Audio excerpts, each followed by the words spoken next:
Muy buenas noches, amigas de Educación Especial. Hoy, 28 de enero de 2025, soy Alfonso Millán y hoy tenemos un buen programa. Esperemos les guste. Vamos a hablar sobre los servicios de educación especial en la nueva escuela mexicana, desafíos, avances y posibilidades. Y vamos a hacerlo pues con un gran invitado que tenemos aquí. Y además casi también de casa, mi querido amigo Víctor Santos. ¿Cómo estás, Víctor? Buenas noches. ¿Qué tal, Alfonso? Muy buenas noches. Estoy contento de estar, de compartir este espacio aquí contigo y con toda pues, la comunidad de educación especial hoy que a lo largo de los años pues, se ha incrementado, se ha fortalecido, también ha resistido y pues bueno, aparte de sentirme contento, pues también me siento nervioso por este gran desafío de compartir con ustedes más que saberes, pues experiencias, ideas, y bueno, en la intención de hacer un diálogo, ¿no? Aquí, pues entre tú, eh, la, la colectividad de educación especial hoy y para ver qué tal nos sale este día. Vas a ver que va a salir bien. Pues Víctor Santos es cofundador de Educación Especial Hoy y tengo el gusto de haberlo conocido en este espacio por situaciones, este, también de proyectos personales. Pues Víctor tiene otro rumbo, pero cuando lo convocamos y nos acercamos con él, sigue colaborando con mucho ánimo con nosotros, ¿no? Y de manera personal, pues también admiro mucho su trabajo, ¿no? Desde que llegué a este colectivo he aprendido con él y siempre es un gusto poder charlar y dialogar junto con pues con él y quienes se han acercado a este espacio para poder compartir experiencias. Y hoy, pues no es pues no es ajeno a eso. Además, Víctor, pues ya llevamos la charla 189. ¿Cómo ves? Eso es lo que estaba yo leyendo en la difusión. Charla 189 y eso me llevó a recordar, ¿habremos hecho nosotros la primer charla?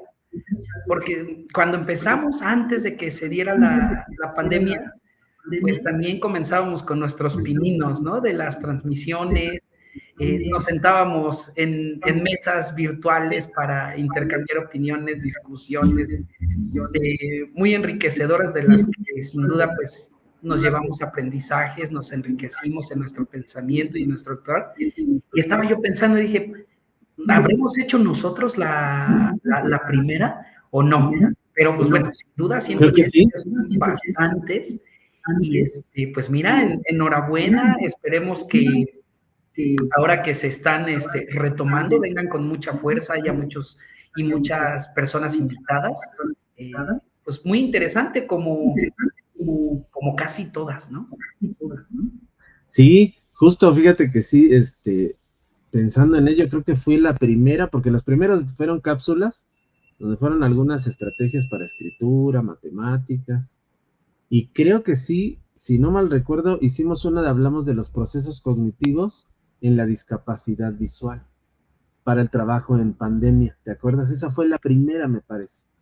Y por La ahí primera está como como, charla, así como tal, así es, como expositiva, así sí, es. fíjate, esa fue esa cuando hablamos de procesos cognitivos, de la integración sensorial, de todas estas herramientas específicas para la intervención cuando se enfrenta a la discapacidad visual, ¿cierto? Sí, y sobre todo fue para poder trabajarlo en la pandemia con apoyo de las familias, ¿no? Para que no se perdiera como ese hilo, ¿no? De los procesos cognitivos y lo hicimos. Esa primera fase fue con diversas especificidades, ¿no? Hablamos con algunos compañeros que hablaban sobre TEA, sobre discapacidad auditiva, problemas de aprendizaje. Esa primera línea, que está interesante, que por ahí hablamos de procesos cognitivos en las diversas discapacidades, fue muy interesante y fue la primera ronda de charlas y creo que sí. Voy a buscar, pero sí, no mal recuerdo, fue la primera contigo. No, Fue la pues primera que hicimos. Pero qué bueno, gusto y pues bueno, aquí a la orden para entrarle al tema. Nada sencillo, primero yo dije, pues sí, me rifo, me animo, conforme avanzaron los días dije, híjole, esto está complejísimo, me empecé a poner nervioso y pues vamos a ver, literalmente, ¿no? Digo, pues, yo creo que va a ser un buen espacio, ándale. Pues Víctor Santos, como saben, pues es una persona con discapacidad visual, pero, híjole, sin límites en muchos aspectos.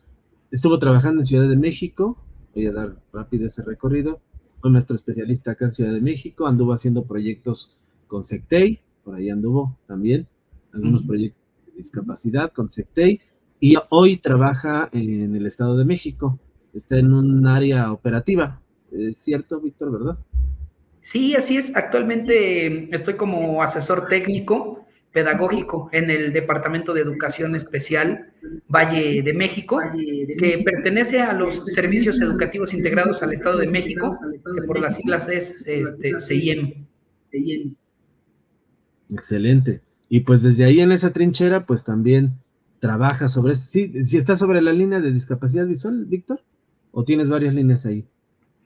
Pues mira, aquí le vamos abordando de todo un poco, pero sin duda encabezamos los procesos de atención para estudiantes con discapacidad visual y también estoy como participante en este proceso de apropiación de la nueva escuela mexicana y al respecto, bueno, pues para la elaboración de los programas analíticos y posteriormente a la planeación didáctica.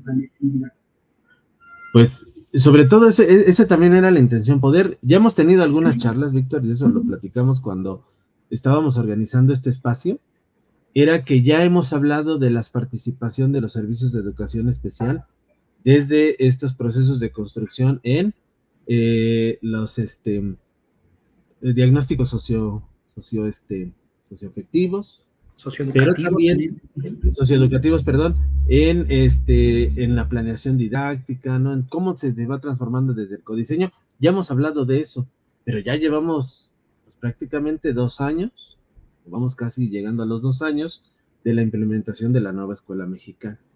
Eso ha venido a, pues ya ver movilizar en cómo vamos, por eso la idea de hablar cuáles han sido estos avances también desde la perspectiva de Víctor, porque además Víctor, no, además de que está a lo mejor en un espacio concreto, pero participa en otros eventos, ¿no?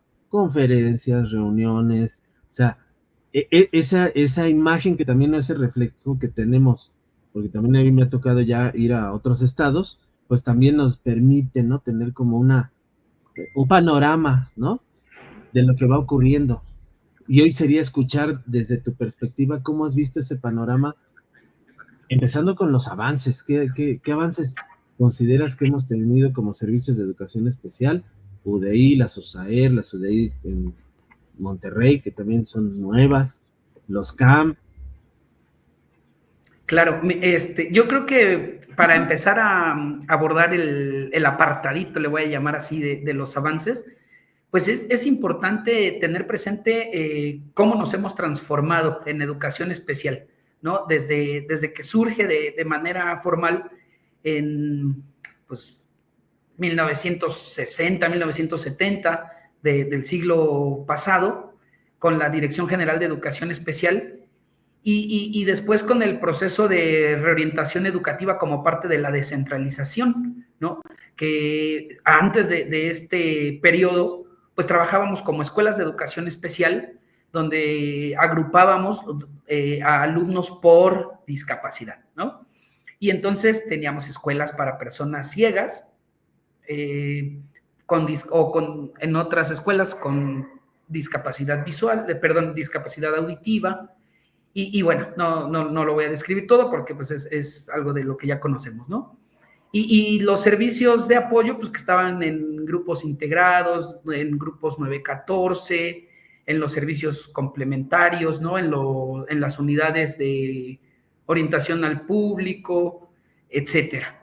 Y está después el proceso de reorientación educativa, que es cuando se transforman de escuelas de educación especial o de centros de rehabilitación y educación especial a los centros de atención múltiple, pues tuvo un impacto fuerte, ¿no? En la organización, en la operación y también en la transformación de cómo entendimos, cómo construimos la noción y cómo nos apropiamos de la noción de educación especial, ¿no? Y a su vez, pues también se fueron dando los procesos para la estructura y después la operación de las USAER, ¿no? Las Unidades de Servicios de Apoyo a la Educación Regular.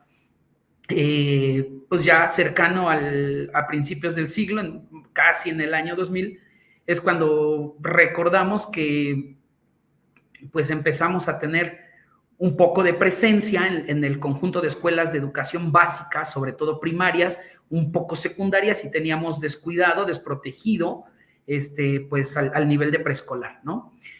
Y pues más adelante, específicamente en Ciudad de México, se conserva la noción, la estructura de los centros de atención múltiple, CAM, y empieza una nueva reingeniería, que fue cuando le llamaron reingeniería de sistemas, y se transforma la USAER por la UDI, ¿no? La Unidad de Educación Especial y Educación Inclusiva, que de principio pues nos pareció que se trataba de un cambio de nombre por moda, ¿no? También es importante decir que a partir del 2005 y con base en el índice de inclusión, pues pareció que se tomó como moda esta idea de inclusión, ¿no? Y a todo, y hasta la fecha, a todo se le empieza a llamar inclusión, inclusivo, incluyente, ¿no? Entonces, pues lidera la Ciudad de México esta transformación, la empiezan a adoptar con algunos matices, diferentes entidades federativas. Después se presenta también la circunstancia, la situación pues en el norte con Monterrey, que se transforma, y ellos nada más son unidad de educación inclusiva, ¿no?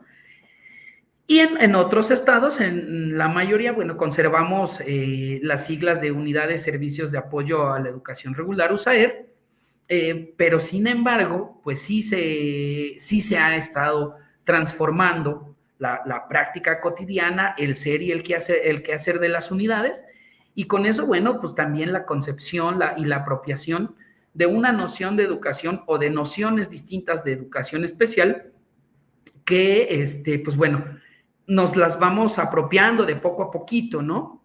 Y con esto también quiero decir que si bien ahora hablamos de inclusión o de educación inclusiva, pues no quiere decir que en la operación de nuestros servicios ya hayamos soltado otras prácticas, ¿no? O sea, estamos coexistiendo entre paradigmas, estamos coexistiendo entre modelos, y eso hace una intervención híbrida, que por principio de cuentas, bueno, me parece que como avance nos presenta a educación especial en general, incluyendo las dos modalidades, tanto CAM como USAER, pues la noción de que el trabajo para personas con discapacidad no necesariamente o no únicamente debe de estar centrada en la intervención individualizada y en atención al déficit, ¿no? Al déficit muchas veces inherente a la condición, y otras veces pues que tiene que se relaciona con aspectos sociales, culturales, económicos, etcétera, ¿no? Aspectos de todos los sistemas de conformación social. Entonces, a mí me parece que uno de los grandes avances es que empezamos a adoptar desde hace tiempo pues la idea de inclusión, junto con ello pues la idea o el concepto de barreras para el aprendizaje y la participación, lo que de alguna manera u otra pues nos ha llevado también a ampliar la perspectiva desde dónde y para qué estamos laborando como educación especial.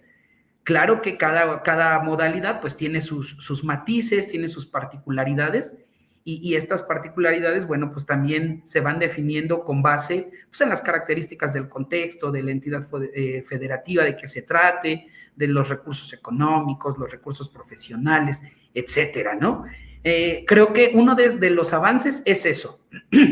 Otro de los avances que me parece que se han presentado a lo largo del tiempo, pues es ampliar la perspectiva aparte de que tenemos que también influir en el entorno para disminuir, minimizar o eliminar barreras, pues también hemos empezado a adoptar nociones que tienen que ver pues con la idea del modelo social de la discapacidad, ¿no? O sea, ahora sabemos que hay condiciones que están presentes, que son innegables, que están inherentes a la persona, al individuo, pero que la participación, el desarrollo de actividades para la vida cotidiana, en mayor o en menor medida, pues depende mucho del entorno y de los recursos que haya en ese entorno para facilitar la participación, ¿no? Y entonces empezamos también a adoptar ideas que tienen que ver con el modelo social de la discapacidad. A lo largo del tiempo, también hemos entendido que educación especial, pues no es un subsistema paralelo al sistema educativo nacional. Hemos entendido también que no es una modalidad segregadora, porque esta fue una de las crisis muy fuertes por las que atravesamos, pues, los últimos, yo me atrevo a decir, 12, 13 años, en las que empezó a caer un estigma o le empezaron a aventar un estigma muy fuerte sobre la educación especial, ¿no? En una mala interpretación, bueno, en una interpretación errónea, no quiero decir mala, acerca de la idea de inclusión, pues se pensó de primera mano que inclusión era sustituto de educación especial o que era una evolución de la educación especial, ¿no? Me parece que hemos avanzado en ese terreno porque de a poco vamos entendiendo que no se trata de una sustitución, no se trata de una eliminación y tampoco se trata de una evolución. O sea, me parece que son condiciones o situaciones complementarias que en algunos puntos coinciden, en algunos aspectos coinciden y en otros no. Hoy a los maestros y a las maestras de educación especial nos queda claro eso, ¿no? Porque para muchos nos va a hacer sentido cuando había algunos discursos que nos decían, no, tú ya no eres maestro de educación especial, tú eres maestro de inclusión, ¿no? Y pues algunos dijimos, no, pues ¿cómo es posible eso? Bueno, sin entrar en ese debate sin recordar tanto esa crisis por la que pasamos, pues hoy a la mayoría del personal de educación especial sabe que estamos hablando de nociones similares, de nociones complementarias, pero que no se contraponen una con la otra, que coexisten, que se complementan, que se fortalecen y además, bueno, sobre todo tenemos ahora la claridad de que educación especial tiene poblaciones específicas como objeto, sujeto de intervención y de atención, y la educación inclusiva va más encaminada hacia la reflexión sobre el sistema educativo en general, y que no necesariamente tiene como destinataria a una población minoritaria, ¿no? Hoy en día, bueno, es común que se diga inclusión como sinónimo de la atención a personas con discapacidad, pero también se empieza a hacer común que se hable de inclusión respecto a la atención y las acciones que se implementan en el ámbito educativo respecto de poblaciones de la diversidad sexual. Y está sucediendo lo mismo con la atención relacionada a las personas que son parte de todos los fenómenos de desplazamiento, ¿no? De los fenómenos migratorios, tanto internos como externos. Y entonces ya se empieza a hablar, aunque todavía nos falta un poquito, me parece que precisar la noción de educación inclusiva, pero bueno, también estamos comprendiendo que inclusión no es lo único que pasa en torno a la atención de personas con discapacidad. Creo que esos son grandes de los avances que tenemos dentro del terreno y de la operación, la concepción de educación especial. Sí, gracias, Víctor, porque nos haces un resumen de una línea del tiempo muy ágil para poder posicionarnos y ubicarnos en el momento que nos encontramos ahora, ¿no? Y cómo esas transformaciones también de a poco van impactando en los estados, tú decías hace rato, ¿no? punta de lanza, Ciudad de México, por ahí de 2006 empieza con todos los documentos que empiezan a llegar internacionales, se concreta 2013-14, ya como esa transformación de servicio, y esta otra parte, ¿no? Que la conservadora de los estados con relación al nombre, pero que hoy en la operación, pues ha venido también evolucionando con todos estos elementos normativos, ¿no? A lo mejor la inclusión o la educación inclusiva como una política, como un eje, pero la atención a la población dentro de la escuela, cómo se va a diversificar también para poderle brindar o garantizar también ese derecho a la educación, ¿no? En ese elemento. No, y sumado a esto, fíjate, también de los grandes avances en educación especial está en que nosotros y nosotras como colectivo de profesionales, pues todo el tiempo hemos luchado por el derecho a la educación de las personas con discapacidad o con otras condiciones, ¿no? Que desafortunadamente en el conjunto de educación básica no había sucedido así, ¿no? Y esto se ejemplifica pues en los casos donde las escuelas, llámese preescolar, primaria o secundaria, pues no querían recibir a estudiantes por el hecho de tener discapacidad o por el hecho de no contar con un servicio de apoyo, ¿no? Entonces, parte de los avances que nosotros tenemos en términos también generales como educación especial, pues es que de manera sistemática, desde la creación de la Dirección de la Dirección General de Educación Especial, pues nuestra tarea fundamental en los hechos está, pues tratar de garantizar el derecho a la educación de niños y niñas, adolescentes con discapacidad o con otras condiciones, ¿no? Que eso es muy importante también mencionar.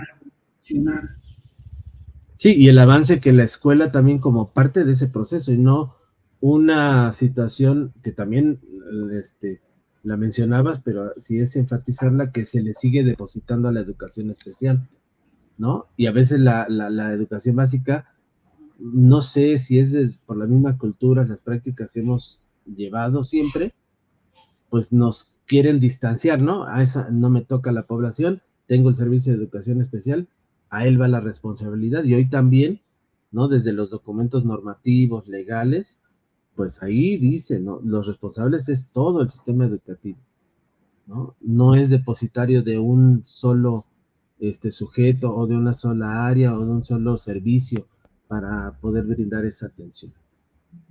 Claro, así es. Y bueno, creo que también es justo, es ético, pues mencionar que educación especial también hemos participado en ese distanciamiento y en esa atención con el resto de educación básica, ¿no? Porque si bien las escuelas que no son de educación especial dicen, pues esta no es mi población y le corresponde a educación especial, hay situaciones y momentos en los que también nosotros hemos dicho, pues lo que está sucediendo en la escuela no me corresponde y yo me circunscribo únicamente a lo que ocurre en torno de las personas con discapacidad. Entonces, a mí me parece que ha habido una coparticipación en esta situación tensa que se presenta entre educación básica y educación especial, que también de poco a poco se va disminuyendo, ¿no? Pero, pues bueno, me pareció ahorita importante también, pues, no lavarnos las manos en ese sentido, decir, hemos contribuido un poquito, ¿no? No en todos los lugares, no en todos los espacios, pero sí, definitivamente, pues también ha ocurrido. Sí, cómo participamos justamente en la vida de la escuela, ¿no? Y sobre todo en esa atención a esa gran diversidad que está ahí. Tú mencionabas, ¿no? Ahora la diversidad sexual, la situación de la migración interna, externa, ¿no? La población con discapacidad, los trastornos que también ahí se han venido incrementando en estar en la escuela, los problemas de aprendizaje que a veces pues no se visibilizan como tanto, ¿no? En lo que se pide, pero bueno, todas esas partes, y creo que estamos entrando, creo que al terreno de los desafíos. Ya estamos entrando en el terreno de los desafíos. Ahí, ¿cuál es tu mirada con relación a ello? No, y justo, o sea, estas partes que yo menciono hace ratito como avances, pues sin lugar a dudas tienen su contraparte, ¿no? Su ladito oscuro, si bien, por ejemplo, ahora en los servicios de educación especial hablamos de barreras para el aprendizaje y la participación, adoptamos ideas que tienen que ver con el modelo social de la discapacidad, pues bueno, me parece que a lo largo del tiempo también nos hemos cargado hacia esos extremos, que claro, pues ha sido parte de nuestro aprendizaje, y creo que ahora de los desafíos, parte del reto, pues está en buscar un punto medio, un equilibrio en el que podamos conjugar dos nociones muy claras. Una que es la de necesidades específicas de aprendizaje, que esas pues son intrínsecas a una condición en la mayoría de ocasiones, ¿no? Y que son específicas porque ni uno ni otra persona tienen esa misma necesidad, ¿no? En conjugación o en conjunto con la noción de barreras para el aprendizaje y la participación. Creo que este es un desafío muy, muy grande. Y al hablar de necesidades específicas, no estoy lanzando la idea de retomar el concepto de necesidades educativas especiales, no, hombre, para nada, ¿no? Pero sí es importante tener conciencia, tener la precisión. Existen las necesidades específicas de aprendizaje y que esas van vinculadas a una deficiencia o a una condición determinada. Ahora, esto se puede convertir en barrera para la participación si el entorno de un alumno, de una alumna, deja de responder o responde poco a esas necesidades, ¿no? Y lo quiero poner con un ejemplo para saber si lo puedo clarificar. En mi estilo de enseñanza y de diálogo no utilizo diapositivas, la verdad es que para mí no son útiles. Y entonces, pues en este sentido, Alfonso, pues, agárrate un lapicito para que si existen dudas, las puedas anotar y las vayamos dialogando, ¿no? Porque yo hablo y me dejo ir como gordito. Y aquí voy viendo. Y también, ya está lanzado también. Si hay alguna duda, perdón, Víctor, si hay alguna duda, algún comentario, pues ya aquí lo estoy checando. Sarita, más bien tienes aquí tus fans, que todos están escribiendo y felicitando de que estás en el espacio. De entrada es esto, aquí está tu club de fans acá, pero sí, si voy viendo alguna pregunta, y ahí lanzo. Alguna pregunta que tengan, algún comentario, ahí escríbanlo y con gusto ahorita se lo compartimos a Víctor para dialogar sobre ellos. Perdón, Víctor. Sí, así es. Mira, muchas gracias. Yo quiero poner un ejemplo para tratar de ser claro, ¿no? Y voy a hablar de la discapacidad visual porque es en la que mayor experiencia tengo en el asunto formativo, en el aspecto profesional y también en el aspecto de vida, ¿no? O sea, cuando nos enfrentamos al trabajo para una persona con ceguera, pues en algún momento decimos, en una intención comunicativa, pues requerimos enseñar, después de un largo proceso, por supuesto, pues la lectura y la escritura en sistema braille, ¿no? Y esa es una necesidad específica. Probablemente no haya otro en ese espacio que tenga esa necesidad para expresar una intención comunicativa de manera escrita.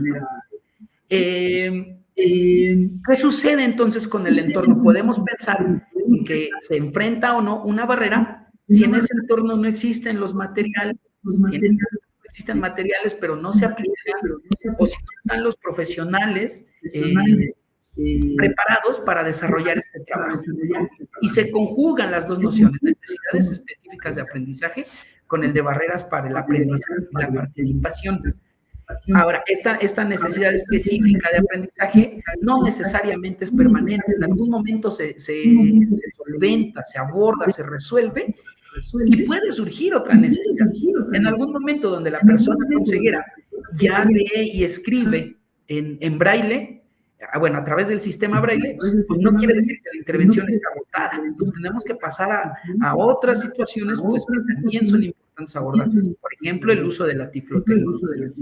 Hace mucho tiempo, bueno, por lo menos cuando yo iba en la primaria, pues no teníamos tan fuerte la noción de la tecnología, el uso de los dispositivos electrónicos con apoyos específicos. pero hoy sí, y hoy es parte de lo que debemos adoptar como educación especial. Vengo, antes de estar aquí, estaba yo en una conferencia sobre avances tecnológicos en el campo de la salud, y me quedé impresionado, pues porque hay muchas cosas que yo desconozco, ¿no? En el sentido de los avances tecnológicos, las inteligencias artificiales, y de cómo se aplican en el ámbito de la salud. Y eso me llevó a reflexionar que en general, en el sistema educativo, pues tenemos que prepararnos como maestros y como maestras también en estos temas, ¿no? Del que, por supuesto, personas con discapacidad, pues no estamos exentos. Y ver cómo las nuevas tecnologías, las nuevas inteligencias se aplican a la educación, y de lo que eso existe, cómo está aplicado o cómo se puede aplicar a la educación especial.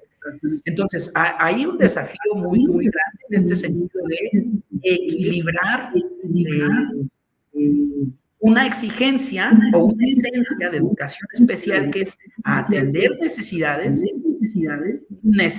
individuales, también necesidades colectivas, grupales, con la noción de las barreras que corresponde al paradigma de la inclusión, que se centra en el entorno, ¿no? En modificar el entorno. Entonces, este me parece que es un desafío grande.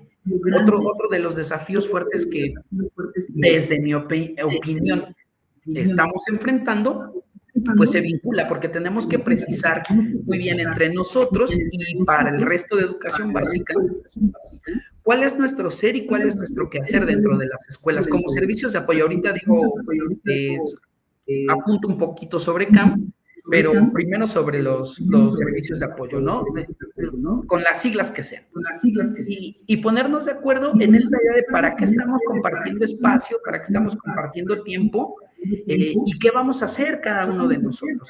La experiencia nos está diciendo, y la realidad, pues que esta idea del modelo de asesoramiento, pues puede tener sus ventajas, pero sin duda también tiene sus retos, sus desafíos, y nos ha provocado tensiones en las escuelas, ¿no?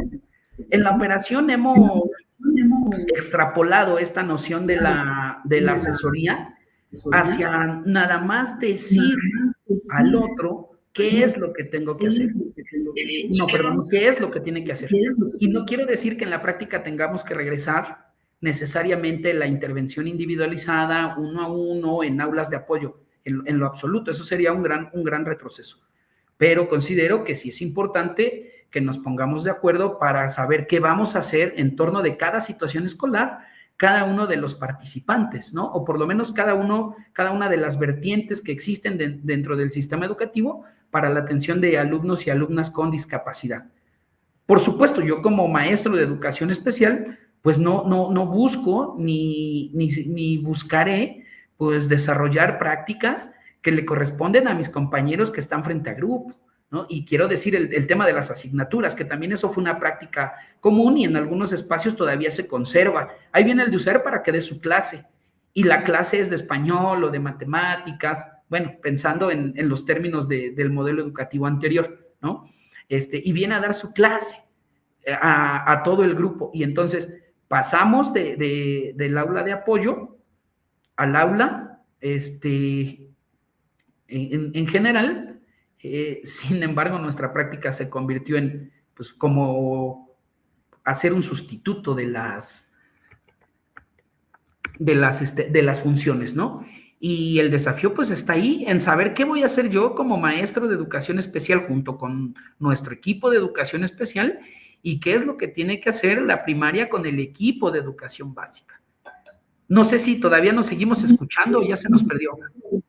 Sí, aquí sigo. Sí, de pronto ya dije, creo que ya me quedé solito aquí hablando. Es monólogo, dices, no, aquí estoy escuchando. Justo pensaba también en otro elemento que complementa esto que compartes, ¿no? Que puede ser esta idea de contribuir a la transformación de las prácticas, ¿no? Porque ahí, hablando del aula, ahí se concretan algunas de las barreras, ¿no? Que como docentes a veces generamos, ¿no? en cómo flexibilizamos los contenidos y los materiales y los recursos y la organización de los espacios, la misma convivencia, cómo la abordamos y por otro lado, cómo también contribuimos para favorecer o atender más bien las necesidades específicas, ¿no? Cuando hay población, en este caso hablando de discapacidad. Claro. Y esa tarea es muy compleja, ¿no? Esa atención ahí es compleja porque a veces o caemos al extremo de trabajar en esta idea de inclusión y se nos olvida la necesidad específica del alumno, o cómo la vamos también combatiendo. Me parece que también ahí hay un desafío. Es muy fuerte porque incluso para nosotros este desafío que planteas nos implica pues reflexionar en torno pues de esta noción de la transformación de prácticas políticas y culturas. Mira, yo no sé si me vaya a echar encima a las personas, a mis compañeros y compañeras profesionales, pero pues bueno, este es un espacio abierto y libre, ¿no? No es responsabilidad de educación especial, o por lo menos no es solo de educación especial, y menos de docentes de apoyo, la transformación de prácticas y políticas y culturas de una escuela.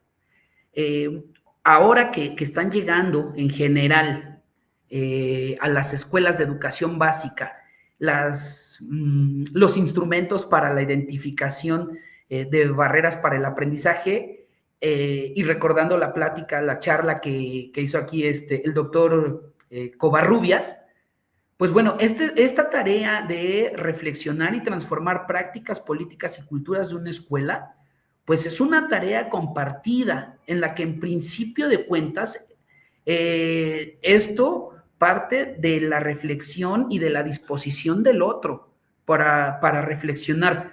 No es parte de la necedad, de la pericia o de la falta de profesionalismo de educación especial porque se logre o no. Cierto es que parte de nuestra labor está en buscar que se transformen ciertas prácticas, ciertas políticas y ciertas culturas que están impactando de manera negativa en la garantía del derecho humano a la educación de niños, niñas y adolescentes con discapacidad o con otras condiciones. Sin embargo, como estamos adoptando la perspectiva amplia de educación inclusiva, pues ya sabemos que la inclusión no hace referencia únicamente a estas poblaciones que acabo de mencionar, sino que va en torno o sobre de pues todo el proceso general de lo que ocurre dentro del sistema educativo y fuera del sistema educativo, ¿no?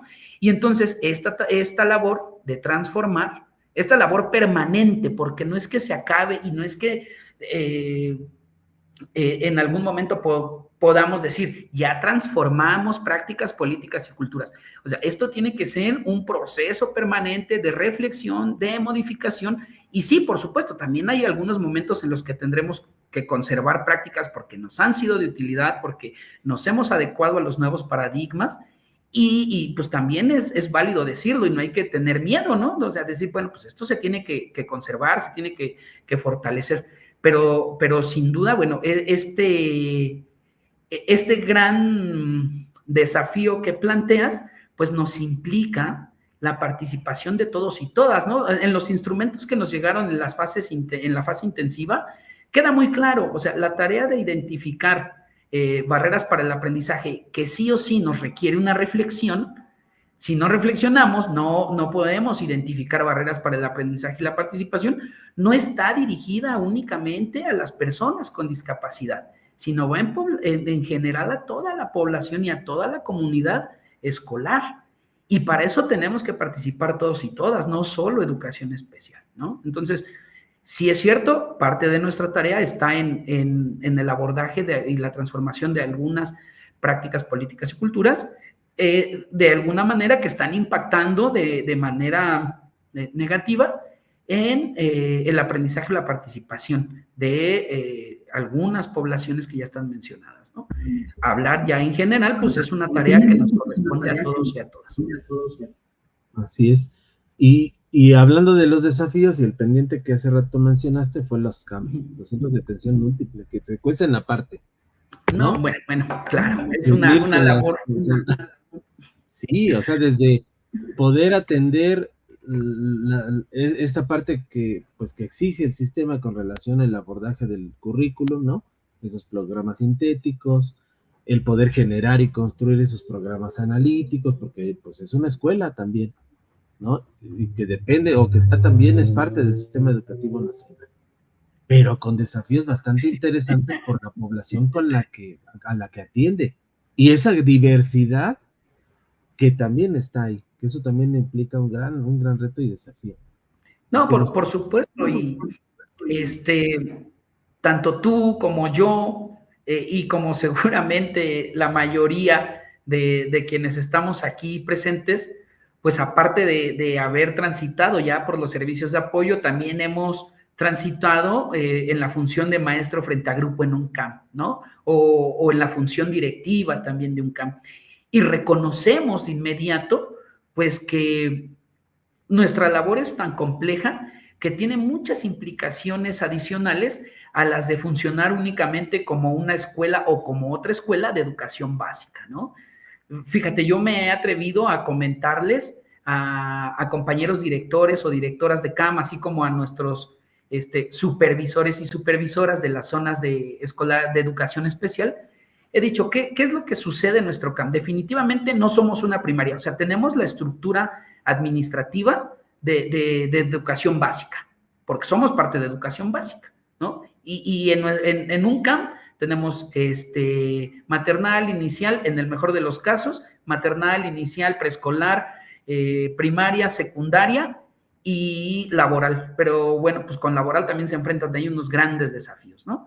Entonces, bueno, administrativamente tenemos esa estructura, pero operativamente, pues yo he comentado con los maestros y maestras, ¿para qué traen las familias de los niños con discapacidad o de las niñas con discapacidad a este espacio, a sus hijos y a sus hijas? Si trabajamos idéntico como si lo hiciéramos en una primaria, en una secundaria o en un preescolar, pues entonces mejor que se queden en la escuela, que les queda más cerca, porque definitivamente acudir a un camp con la poca cobertura que tenemos en los diferentes estados, esto me queda claro que sí es una generalidad, pues este esfuerzo es extraordinario, ¿no? Y les implica tiempo, y les implica cansancio físico, desgaste económico, y entonces, ¿qué sucede o qué podría suceder en los CAM para que de verdad las familias encuentren el sentido de ese esfuerzo extraordinario en múltiples ámbitos que están haciendo, ¿no? Yo siempre me pongo a pensar, ¿por qué un CAM se llama, bueno, por qué se llama Centro de Atención Múltiple y por qué no se llama escuela primaria? ¿Qué es lo que lo debiera hacer un centro de atención múltiple? Recuperando un poquito la historia del movimiento y de cómo se ha ido transformando la estructura de educación especial. Cuando empezamos con los centros de rehabilitación, educación especial, los creé, las escuelas de educación especial, y después, bueno, a ver, me detengo ahí. Como en estos centros de educación especial mencionábamos que se agrupaba por tipo de discapacidad, ¿no? Pues en esos espacios había o sucedían muchas cosas que no necesariamente era que estuvieran inscritas o prescritas en el currículum. Bueno, empezamos a trabajar con el currículum nacional a partir de 1993 y todo el proceso de reorientación educativa. Antes nosotros y nosotras teníamos la oportunidad como profesionales de diseñar currículum individualizado para responder a necesidades que no únicamente eran las académicas, sino también eran las de necesidades para la vida diaria, de autosuficiencia, de autocuidado, de autodeterminación, etcétera, ¿no? Y el trabajo de las escuelas de educación especial en aquel momento funcionó de esa manera. Cuando empezamos a trabajar bajo el modelo de centro de atención múltiple y nos enfrentaron, lo digo de manera muy clara, nos enfrentaron al desafío de reunir alumnos y alumnas con múltiples discapacidades, a la par pues nos solicitan, nos indican que tenemos que trabajar el currículum de educación básica. Y entonces los centros de atención múltiple a lo largo del tiempo han ido tomando la inercia de una escuelita primaria para alumnos con discapacidad. Y entonces me disculpo si estoy siendo a lo mejor injusto o severo, pero y entonces lo que sucede es que estamos trabajando el currículum, pero de manera lenta. Me pareciera que ese es uno de los desafíos muy fuertes en el centro de atención múltiple. Retomando el modelo educativo, en este caso el 2022, los rasgos del perfil de egreso, etcétera, todos los núcleos operativos del modelo educativo 2022, retomarlos y conjuntarlos o articularlos pues con distintas realidades que vivimos las personas con discapacidad y distintas necesidades, ¿no? Por fortuna, hoy en este anexo en este tema 9 que está propuesto para la cuarta sesión del Consejo Técnico, que es el de la educación especial en la nueva escuela mexicana, pues se habla de habilidades para la vida.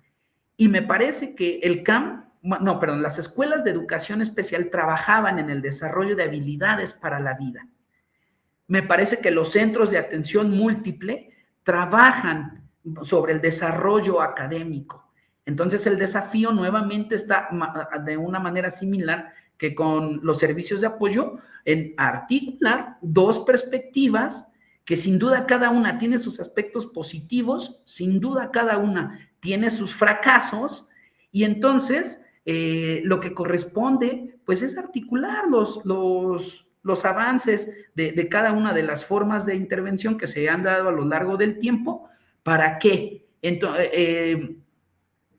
podamos imprimirle distintos matices a la operación de los CAM, ¿no? Y entonces los alumnos no únicamente vayan a la escuela para aprender los contenidos curriculares de lenguajes, etcétera, de los distintos campos formativos, ¿no?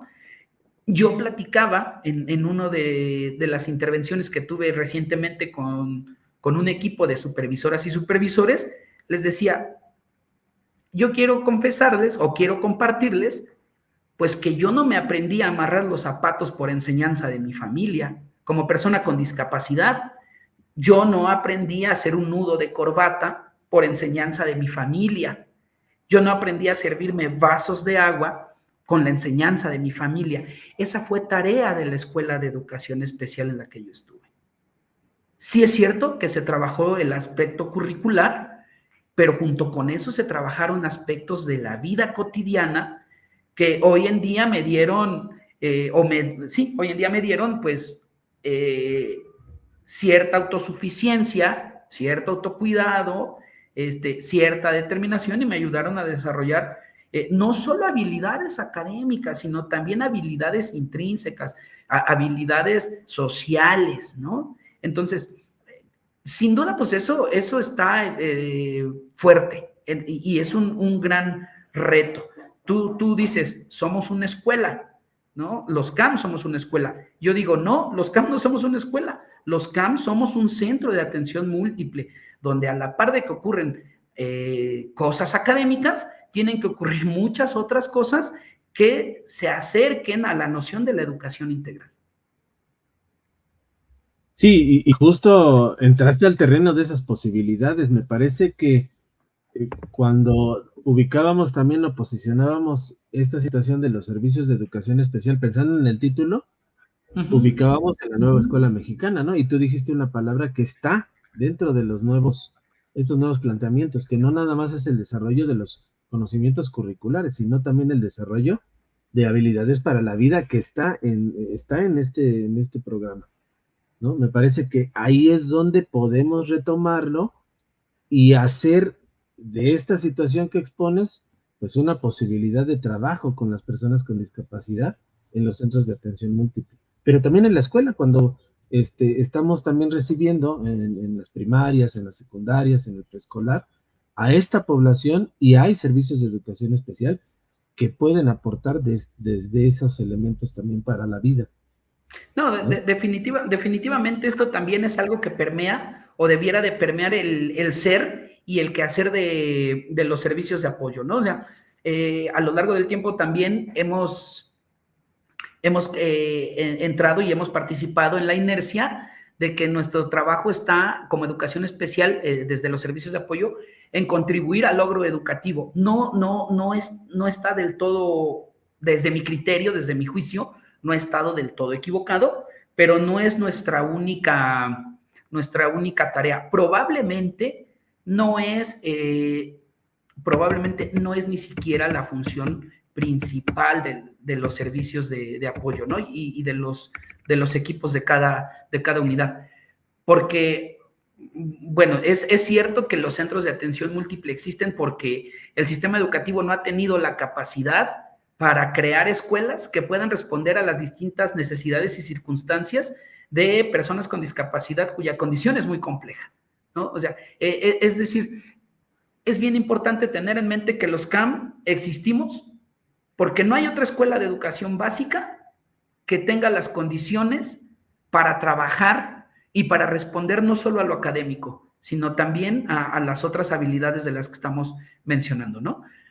Ahora, cuando estamos en la posición de los servicios de apoyo y tenemos alumnos con discapacidad en la escuela, pues en algunos casos sí se requerirá priorizar el desarrollo de habilidades para la vida diaria que no se vean en aislado, o sea, que son parte básica, son previos y contribuyen al desarrollo de las habilidades académicas y el aprendizaje curricular, por supuesto, ¿no? Pero parte de la tarea, habrá algunos casos que fundamentalmente vaya encaminada en eso, ¿no? En la toma de decisiones, en la reflexión, en la autogestión de las emociones, en la autosuficiencia. Nuevamente, yo soy muy insistente en esa situación de la autosuficiencia, la autoatención, el cuidado que uno mismo puede tener de sí, ¿no? Entonces, por supuesto, ahora, pues también reconocer que en los servicios de apoyo, como parte de las posibilidades, ya que estamos en este apartado,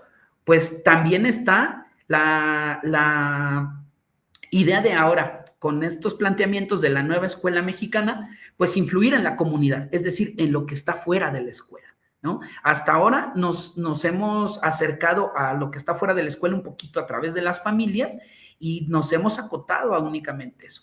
Entonces, ahora sí retomamos planteamientos de la nueva escuela mexicana y los articulamos con nociones actuales de la educación especial y los permeamos, los envolvemos con nociones de educación inclusiva, pues entonces podemos pensar que habrá unas circunstancias de alumnos en las escuelas de educación básica que requieran la intervención directa como maestro de educación especial y que nosotros y nosotras tenemos cosas que enseñar, ¿no?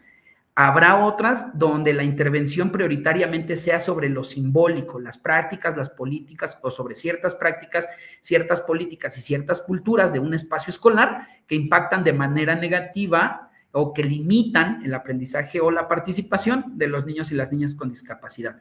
Pero también creo que hoy estamos en la posibilidad de lanzarnos hacia afuera de la escuela y empezar a hacer algún tipo de sinergia. Y esto me parece que aplica para tanto CAM como para servicio de apoyo, entiéndase UDI, USAER, UDEI, como sea, de crear sinergias que tengan que ver con mover a la comunidad y que entonces la persona con discapacidad que arriba o que viene o que está en esa comunidad, pues no sea un extraño en la comunidad y que solo sea reconocido dentro de la escuela, sino que la comunidad sepa que en ese espacio está Víctor, que tiene una condición específica llamada ceguera y que como parte de la comunidad requiere que en su entorno haya algunos apoyos o muchos apoyos que le van a facilitar la participación, ¿no? A mí me gusta promover cuando visito los servicios de educación especial justamente esta idea de ahora vámonos hacia afuera de la escuela y tratemos de tener un impacto en la comunidad, en transformar o empezar a implantar algunas ideas que promuevan la presencia legítima, la presencia digna de las personas con discapacidad fuera de la escuela. Entonces, esa me parece que es una oportunidad que viene con la puerta abierta a través de los programas analíticos, ¿no? O sea, el CAM elabora un programa analítico en el que sin duda tiene que visualizar decía yo, desde las lentes o utilizando como filtros para el análisis los ejes articuladores, cuáles son las características de las comunidades de las que arriban nuestros estudiantes y qué podríamos estar haciendo en el marco de los derechos humanos para promover la presencia digna, la presencia legítima de personas con discapacidad en las comunidades, ¿no? Y en la posición de los servicios de apoyo, pues bueno, también los programas analíticos en conjunto con la identificación de barreras para el aprendizaje y la participación, pues nos abren esta oportunidad para que nos acerquemos al diagnóstico socioeducativo, que en específico sería un diagnóstico comunitario, de cómo piensa, cómo funciona esa comunidad o esas comunidades en torno de la discapacidad, ¿no? De la noción de discapacidad, porque es probable que las familias lleven a sus hijos o a sus hijas a las escuelas, tanto de educación básica o de educación especial, pero que cuando no están en las escuelas tampoco salgan de sus casas, ¿no? Que no salgan de sus casas porque pueden existir muchas razones, muchos argumentos, o que sea porque de plano la comunidad no los recibe, ¿no? Y entonces creo que también ahí está en trabajar sobre esos símbolos que aún permean la noción de discapacidad pues en la sociedad. Híjole, pues bastante interesante todo lo que nos planteas, Víctor, estas proyecciones que también tendríamos que estar pensándolas, ¿no? Como servicios de educación especial, primero en reconocernos, ¿no? En para qué estamos, ¿no? En ese hacer y qué hacer, pero también en ese aporte que le damos, en el caso de los servicios de apoyo, ese aporte que le damos a las escuelas de educación básica, y como CAM, hacia dónde también tenemos que direccionar la tarea para que las personas que cohabitan ese espacio educativo, pues también les brinde oportunidades para poder insertarse, ¿no? De manera, como tú lo dices, de manera digna, de manera responsable, de manera respetuosa, pero además que pueda participar de manera activa en estos espacios, ¿no? Fuera de la escuela. A mí me tocó estar presente en una actividad de un camp laboral en la que los aprendices de trabajadores y de un oficio van al mercado y a las tiendas que quedan cerca del camp laboral a conseguir los insumos para el taller de cocina. Y estas ideas que acabo de plantear, pues en gran medida parten de esa experiencia, porque pues los jóvenes y las jóvenes se ocupan de conseguir lo que requerían para seguir aprendiendo, ¿no? En el taller de cocina. Pero sin duda la gente de la comunidad que les estaba vendiendo en el mercado, en las tiendas, en el puestito, donde sea, los conocen y saben cuál es el trato. O sea, algunos de los alumnos, no quise decir la palabra alumnos porque estamos tratando de promover, por lo menos en los camp laboral de Valle de México, esta noción de que quienes están en camp laboral ya no son alumnos, o sea, son aprendices de un oficio. Y ahorita se me salió, ¿no? Traigo una inercia también ahí muy fuerte. Pero pues bueno, muchos y muchas de ellas, pues, dicho de manera honesta, no tienen la habilidad para hacer las operaciones matemáticas. O sea, sí para hacer cocina, pero no las operaciones matemáticas. Pero entonces las personas de la comunidad saben, lo voy a decir así de manera pues burda, saben que no se deben de manchar, ¿no? Porque no es que con cada uno de los chicos y de las chicas estuviera su acompañante vigilando que pagara bien, que recibiera bien el cambio, etcétera, ¿no? Sino que en ese caso en particular o en esa circunstancia en particular, la comunidad sabe cómo dirigirse y cuál es el trato para las personas con discapacidad. Entonces, a partir de ahí yo empecé a pensar y dije, bueno, pero esto también es una tarea pues del CAM básico, ¿no? O sea, para que el chico, la chica con discapacidad de 10 años, si tiene una tienda al lado de su casa, pues se vaya a la tienda, ¿no? Y tome las cosas, le faciliten las cosas, pague, reciba su cambio y regrese a su casa. Con toda la confianza de hacerlo, con toda la seguridad, ¿no? Porque la comunidad lo reconoce, la comunidad lo respeta, la comunidad lo protege. Híjole, Pues bastante interesante todo lo que planteas. Y mira, ya nos llegó la hora con 10 minutos, ¿no? Tan rápido que se nos fue, ¿no? No, Bueno, llevamos una hora tres, se va aquí uno rápido y no sientes el tiempo. Sí, sí, de verdad que el tiempo se va muy rápido. Pues si gustas, seguimos un ratito. Si ya es necesario, pues también nos detenemos y posiblemente platicamos en otro momento. Y ahora sí que como tú lo organizes, como tú me digas. Sí, pues mira, realmente no ha habido preguntas, más bien algunos comentarios reafirmando y exponiendo de manera similar a lo que veniste exponiendo en este espacio. Y sobre todo, bueno, pues creo que queda mucho a la reflexión, ¿no? De la tarea que tienen de los servicios de educación especial, esa responsabilidad por el motivo por el que fuimos creados, que me parece que ese sigue siendo vigente, pero con todas esas otras elementos de la inclusión, de esos elementos que otras poblaciones también requieren, ¿no? El trabajo digno, el poder ser considerados para hacer valer ese derecho a la educación y que de alguna manera también necesitamos brindar algún apoyo para poder incluir y que participen pues todos, ¿no? Todos los que requieran esa otra parte, ¿no? No, y ya, bueno, el tiempo siempre es un obstáculo, ¿no? Pero pues a nosotros en este tema de la educación especial en la nueva escuela mexicana, pues nos llegaron documentos, a nosotros y a nosotras, quiero decir en general,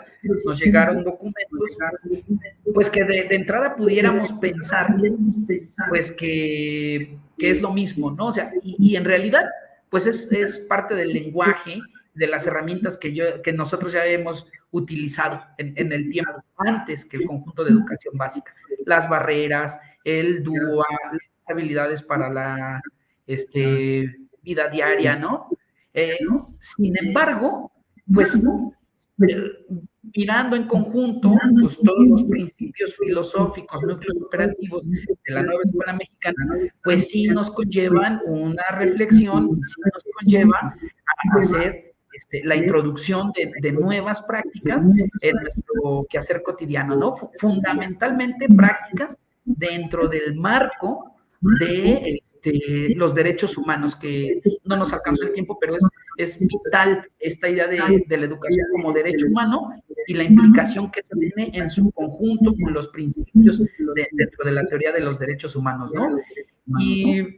Y pues bueno, finalmente estas ideas de inclusión que por supuesto implican democracia, ¿no? Y desprendernos de la idea adultocéntrica de que en un espacio escolar el docente es el que decide y el que determina el qué y el cómo se debe de trabajar, el qué en parte está hecho por los programas sintéticos, otra parte del qué y el cómo se define a través de la elaboración de los programas analíticos, pero sin duda parte de la inclusión es la democracia y se tiene que recuperar la voz vital, fundamental como protagonistas de niños y niñas, en nuestro caso en particular, de personas con discapacidad, ¿no? Como protagonistas también de nuestro aprendizaje.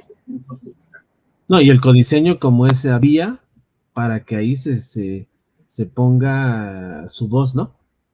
En el codiseño. Y fíjate que hay un comentario aquí que me parece oportuno retomar y que no hablamos tanto de las familias, pero aquí está Connie Brown, ella también es una madre de familia de un pequeño también con necesidades específicas y que es seguidora de la página y dice, muy buen punto, es necesario insertar de alguna manera a los pequeños con discapacidad en la sociedad en general, porque generalmente no se visibiliza el trabajo más allá del aula.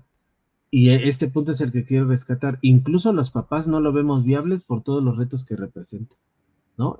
Hablando de la sobreprotección, hablando de muchos temas que también a la familia le implican el poder generar esto que tú siempre trabajas, ¿no? Que haya o que también exista esta autonomía, ¿no? De la persona con alguna condición de discapacidad.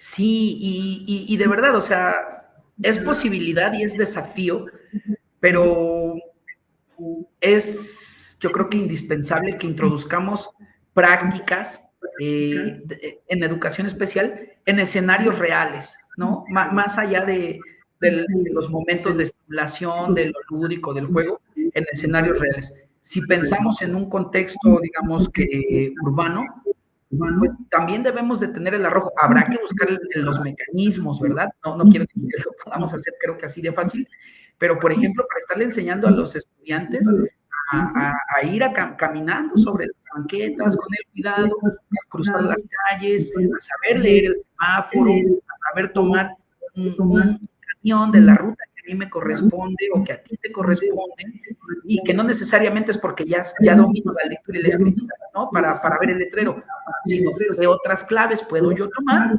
como para volverme más independiente en un futuro. Y bueno, sin desconocer que hay circunstancias y condiciones de vida que también enfrentan mayores retos y que la cantidad de apoyos que se requieren son más intensos, y bueno, pues ahí tiene que ver también otra intervención, ¿no? Pero que sin duda se tiene que tomar en cuenta. Pues sí. Víctor, pues muchas gracias por el espacio, ¿no? Por el tiempo. Anduvimos hoy, comentábamos que anduvimos corriendo ambos en varias actividades, pero se logró el cometido. Eso es lo más importante. Para mí siempre es un gusto escucharte, ¿no? Dialogar y compartir contigo, pues muchos temas, sobre todo los pedagógicos, que son los que nos ocupan, sobre todo cuando hablamos de educación especial.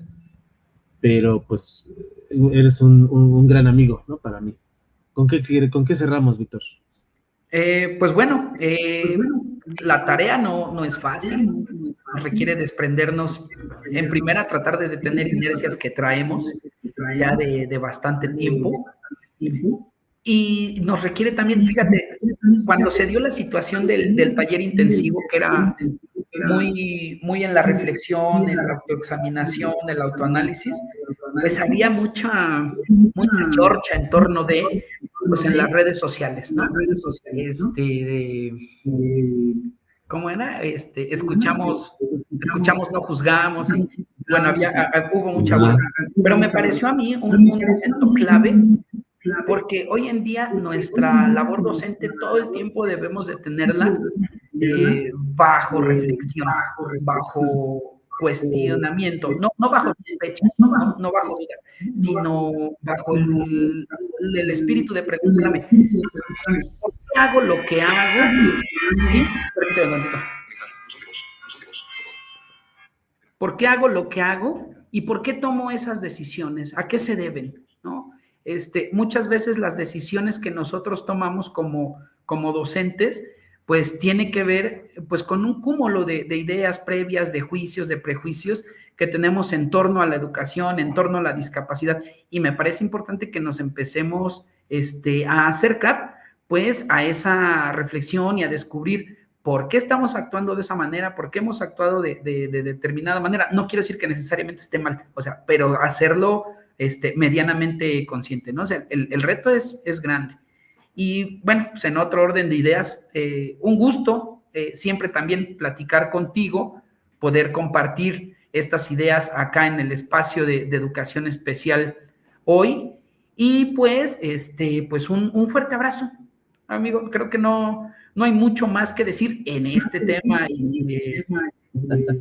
de la despedida, porque sin duda, pues en el tema de educación especial, avances, desafíos y posibilidades, pues todavía hay muchas cosas que podemos contar, ¿no?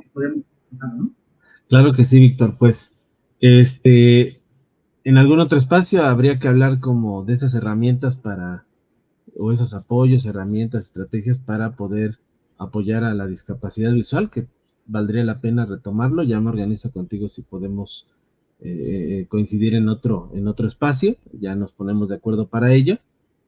Y pues agradecer también a toda la gente que estuvo acompañándonos, sobre todo al club de fans de Víctor, que sin duda estuvo aquí presente, mandándote muchos saludos, ¿no? La gente que te conoce desde que surgió este colectivo, pues también estuvo aquí siguiendo la transmisión. Alrededor de 94 personas han estado en vivo aquí siguiendo esta charla. Y bueno, pues queda pendiente ese tema, Víctor. Ojalá nos podamos organizar para ello. Y pues desearte también un buen descanso, amigo. Ya, también para terminar hoy la jornada, tomar tu café y Sí, descansar. muchas gracias. Y ya para finalizar, pues te tomo un minutito más para pues enviar un saludo, un fuerte abrazo muy cálido, pues para todos esos compañeros, compañeras, amistades también de Ciudad de México, de otros estados de la República, pues que surgieron a lo largo de esta trayectoria profesional, de esta trayectoria de vida, de este gran espacio que nos dio muchas oportunidades de educación especial hoy. Y bueno, sin duda también un saludo y un fuerte abrazo pues a mis actuales pues contemporáneos, ¿no? Maestros y maestras de educación especial en el Valle de México, acá del Departamento de Educación Especial, pues un gran saludo y un fuerte abrazo. No, y ahí estuvo un saludo también por el doctor Galán, que aquí que estuvo tu jefe también siguiendo la transmisión. Saludos, doctor. También ahí tenemos un pendiente con una charla con él. Ojalá podamos coincidir y reorganizar. Entonces ahí al doctor Galán, ojalá podamos retomar ahí un pendiente que hay de un espacio también para poder compartir con él, ¿no? Lo que se ha hecho en Valle de México. Y pues bueno, gracias, Víctor, gracias a la gente que nos acompañó, compartan, pasen la voz, y pues ya comprometí un poco a Víctor con relación a temas relacionados ya a la especificidad de la intervención en discapacidad visual. Ya. No, pues aquí a la orden, Alfonso, con todo gusto.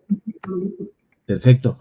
Pues buenas noches a todas, Víctor, no te desconectes, cierro la transmisión y saludos a todos, nos vemos la siguiente semana. Gracias.